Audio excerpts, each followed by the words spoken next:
নমস্কার, আমি ডক্টর বোধিসত্ত্ব খান চলে এসেছি সহজ শেয়ার বাজারের আরেকটি নতুন এপিসোড নিয়ে। প্রিয় বন্ধুরা, আশা করি সবাই ভালো আছেন এবং সুস্থ আছেন। আজকে নিয়ে অর্থাৎ বুধবার ধরে পরপর 3 দিন আমরা নিফটিতে উত্থান দেখলাম এবং আজকের দিনে বলা যেতে পারে যে বিভিন্ন সেক্টরস তারা রীতিমতো নিফটিকে কম্পিটিশনে ফেলে দিল, অর্থাৎ উত্থানের দিক থেকে। কেবলমাত্র একটি সেক্টর যেটা বিগত কয়েক সপ্তাহ ধরে আন্ডার পারফর্ম করে চলেছে, সেটি আজও ব্যতিক্রম ছিল না। নিফটি ইনফরমেশন টেকনোলজি আজও পতন দেখেছে 1% ওপর। এবং আপনারা নিশ্চয় জানেন যে ভারতবর্ষে আর্টিফিশিয়াল ইন্টেলিজেন্স সামিট চলছে, তাতে কে নেই? এনভিডিয়া থেকে শুরু করে গুগল থেকে শুরু করে মাইক্রোসফট সবাই চলে এসেছেন। যদি শুধুমাত্র ওয়ান লাইনার একটা টাইটেল দেওয়া সম্ভবত বলা যেতে পারে এনভিডিয়া এনভিডিয়া এনভিডিয়া, অর্থাৎ এনভিডিয়া লিটারালি দাঁও মারতে চলেছে ভারতবর্ষের বুকে, এইটুকুনি বলা যেতে পারে। ইনফোসিস, লার্সেন অ্যান্ড টুরবো থেকে শুরু করে নামি দামি কোম্পানি, ছোট ছোট কোম্পানি, তারা এনভিডিয়ার সঙ্গে গাঁটছড়া বাঁধার কথা ঘোষণা করেছে এবং তার সঙ্গে আর্টিফিশিয়াল ইন্টেলিজেন্স ডেভেলপমেন্ট করার কথা ঘোষণা করেছে। এআই ডেভেলপমেন্টের দিক থেকে ভারতবর্ষ সত্যি সত্যি পিছিয়ে ছিল, কিন্তু এই এআই সামিটটা অত্যন্ত গুরুত্বপূর্ণ ভারতবর্ষের এআই ইনফ্রাস্ট্রাকচার ডেভেলপমেন্টের ক্ষেত্রে। এবং আজকের দিনে নেটওয়েব টেকনোলজি বলে একটি স্মল ক্যাপ কোম্পানি তারা ঘোষণা করেছে যে তারা বিশ্বের সবচেয়ে ছোট এআই এনাবেলড সুপার কম্পিউটার ভারতবর্ষের মাটিতে তৈরি করে ফেলেছে এবং এনভিডিয়ার সাহায্য নিয়ে এনভিডিয়ার কোন কোন সিস্টেমগুলো ব্যবহার করা হচ্ছে সেটা একটু বলে নেওয়ার প্রয়োজন রয়েছে। নেটওয়েব কি ঘোষণা করেছে এনভিডিয়ার সঙ্গে? যে তারা একটা নতুন ক্লাস এআই কম্পিউটিং তারা অবশ্যই ভারতবর্ষে নিয়ে আসতে চলেছে। তার নাম হচ্ছে টাইরন ক্যামেরেরো স্পার্ক এবং এটাকে বলা হচ্ছে সবচেয়ে ছোট, বিশ্বের সবচেয়ে ছোট এআই সুপার কম্পিউটার। এবং মনে রাখতে হবে নেটওয়েব টেকনোলজি বিখ্যাতই হচ্ছে সুপার কম্পিউটার মডেলস তৈরি করার জন্য, এবং তারা এই ক্ষেত্রে এনভিডিয়ার বিভিন্ন যে টুলসগুলো রয়েছে বা সিস্টেমসগুলো রয়েছে সেটা ব্যবহার করবে। কি ব্যবহার করতে চলেছে? এনভিডিয়ার আর্টিফিশিয়াল ইন্টেলিজেন্স স্ট্যাক, সেটাকে একসঙ্গে একটা কম্প্যাক্ট ডেস্কটপ তারা দিতে চলেছে। এর জন্য তারা কি কি ইউজ করেছে বা করতে চলেছে? Nvidia Blackwell GPU, Nvidia Grace CPU, Nvidia networking, Nvidia CUDA X library এবং এনভিডিয়া এআই সফটওয়্যার স্ট্যাক। তার মানে যেটা দাঁড়াচ্ছে যে এনভিডিয়ার যাবতীয় সরঞ্জাম, টুলস, সিস্টেমস বা তাদের যে প্রোডাক্টসগুলো রয়েছে সেইটা নেটওয়েব ইউজ করছে। এইটা প্রথম নয় যে এনভিডিয়ার সঙ্গে নেটওয়েব টেকনোলজিস তারা কোলাবোরেট করেছে, তাদের কোলাবোরেশন বহু আগে থেকেই ছিল। আজকে তারা একটি প্রোডাক্ট তৈরি করে ভারতবর্ষের সামনে নিয়ে এসছে, বিশ্বের সামনে নিয়ে এসছে, এইটা সারা ফেলে দিয়েছে গোটা ভারতবর্ষ জুড়ে। এবং আমাদের যে সুপার কম্পিউটিং সিস্টেম ছিল তার মধ্যে খুব স্বাভাবিকভাবে ওয়েব টেকনোলজিস একটি পায়োনিয়ার বলা যেতে পারে। আজকের আমরা এই কোম্পানির শেয়ারে প্রায় 13% অব্দি উত্থান দেখেছি এবং শেষ পর্যন্ত প্রায় 8.5% উত্থান নিয়ে মার্কেটে ট্রেডিং বন্ধ করেছে। ইনফরমেশনটা সেটা আমি নিয়েছি মেন্ট থেকে, ইকোনমিক টাইমস থেকে, বিজনেস স্ট্যান্ডার্ড থেকে।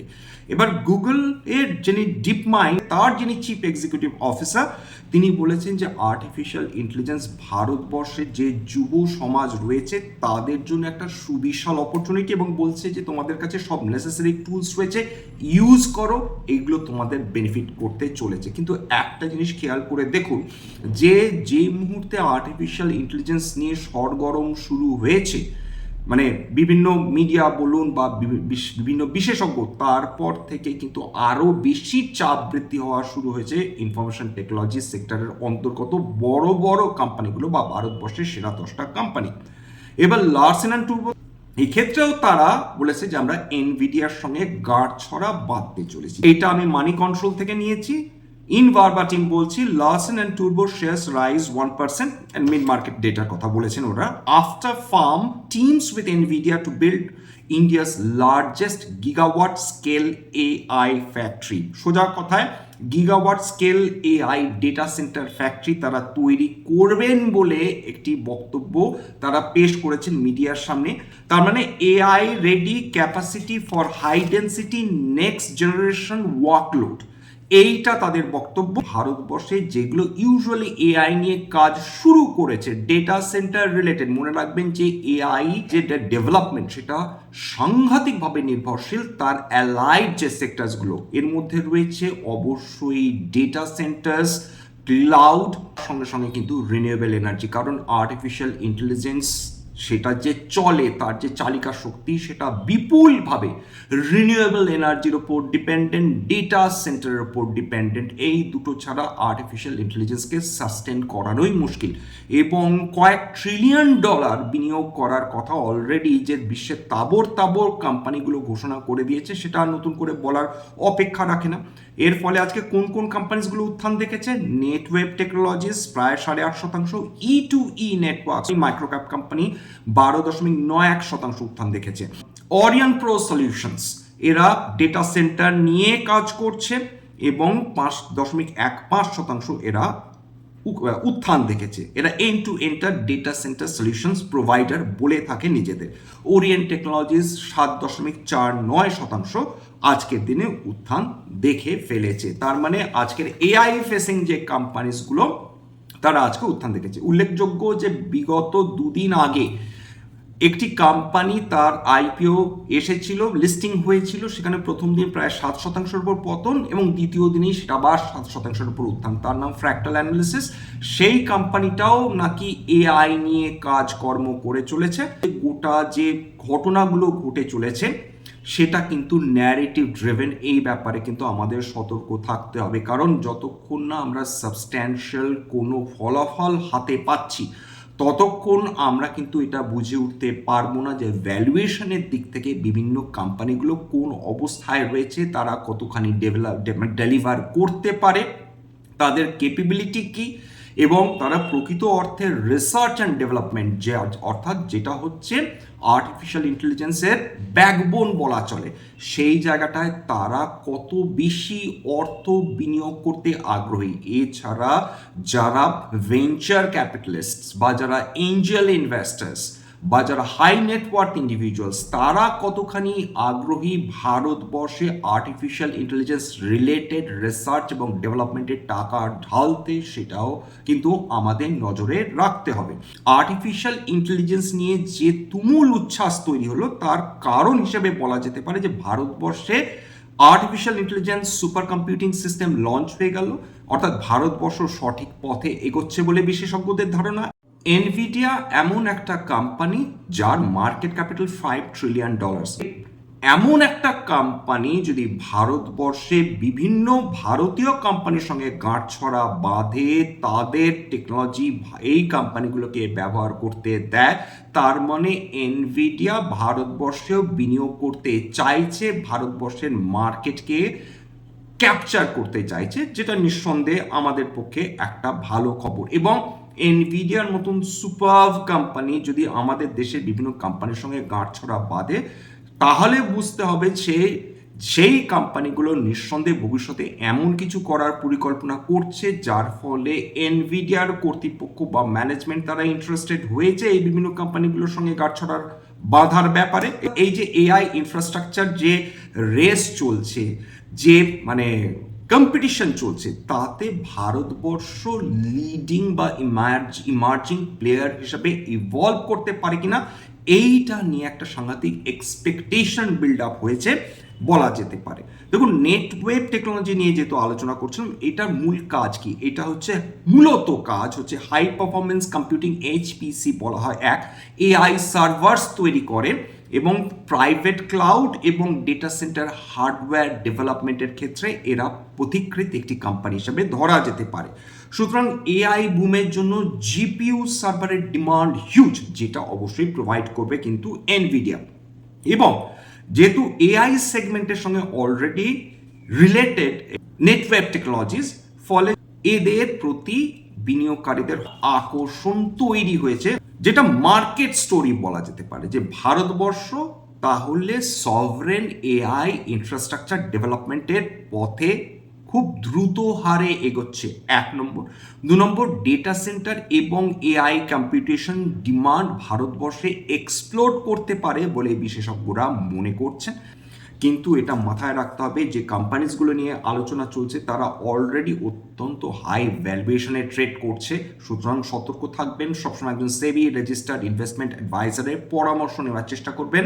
আমি কিন্তু কেবলমাত্র উদাহরণ বা এক্সাম্পল বা খবর হিসেবে এগুলো বলছি। আমার কথা শুনে যদি কোনো ধরনের শেয়ারে বা অ্যাসেটে বিনিয়োগ করেন ক্ষতির মুখোমুখি হতে পারেন, বা সবসময় নিজের রিসার্চ নিজেরা করার চেষ্টা করবেন, সেক্ষেত্রে আপনারা উপকৃত হলেও হতে পারেন।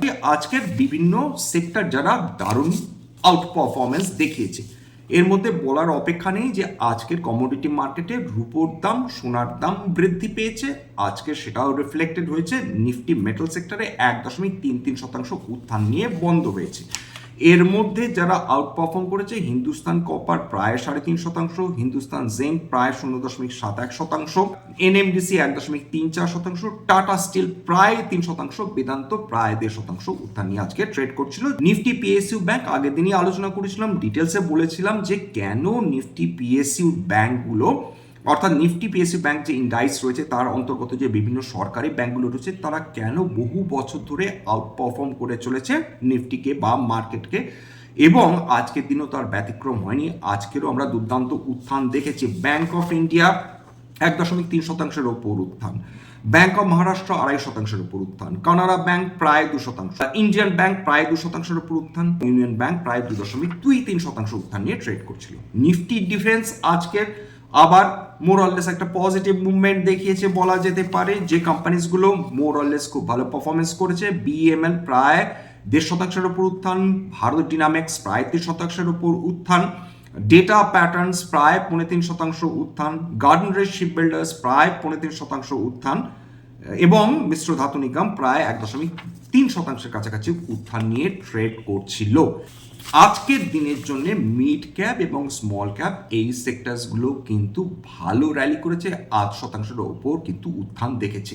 একজন ভদ্রলোক বলছিলেন যে বিগত কয়েক মাস ধরে মিড ক্যাপ স্মল ক্যাপগুলো আন্ডার পারফর্ম করে চলেছে। সঠিক কথা, একদম ভুল কিচ্ছু বলেনি। তার কারণ মিড ক্যাপ স্মল ক্যাপ কোম্পানিজগুলো বিগত 5 বছর এত সাংঘাতিকভাবে র্যালি করেছিল যে সেগুলো একটা কুলিং অফ পিরিয়ডের মধ্যে যাচ্ছিল, সেখানে কারেকশন চলছিল, যারা ট্রেডার্স বা যারা ইনভেস্টার্স তারা প্রফিট বুকিং করছিলেন। হাই ভ্যালুয়েশনের যে কোম্পানিজগুলো রয়েছিল সেখানে কারেকশন আসাটা কিন্তু বেসিক্যালি যারা দীর্ঘমেয়াদী বিনিয়োগকারী তাদের জন্য স্বাস্থ্যকর, কারণ যদি অত্যন্ত হাই ভ্যালুয়েশনে কেউ যদি বিনিয়োগ করেন সেটা বহু বছর লেগে যেতে পারে তার অ্যাকচুয়াল ইনভেস্টমেন্ট ফেরত পেতে। কারণ যদি কোনো কারণে ইকোনমিক ডাউনটার্ন আসে, উদাহরণ হিসাবে বলছি যে ওয়ারেন বাফেট কোকোকোলাতে ইনভেস্ট করেছিলেন, একসময় প্রায় $70 সেটা উঠে গিয়েছিল, তারপর 15 বছর লেগেছিল, কিচ্ছুটি করেনি কোকোকোলা, 15 ইয়ার্স পরে আবার $70 পৌঁছেছিল।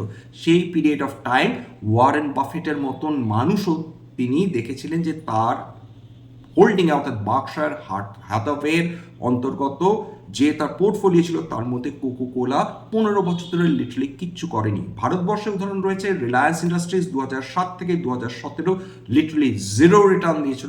এই কথাটা চিরকালীন সত্যি। 1 যুগ ধরে হতে পারে একটি কোম্পানি কিচ্ছুটি করলো না, 0 রিটার্ন দিল, মাত্র কয়েক মাসের মধ্যে ডিকেডাল রিটার্ন ফেরত এলো।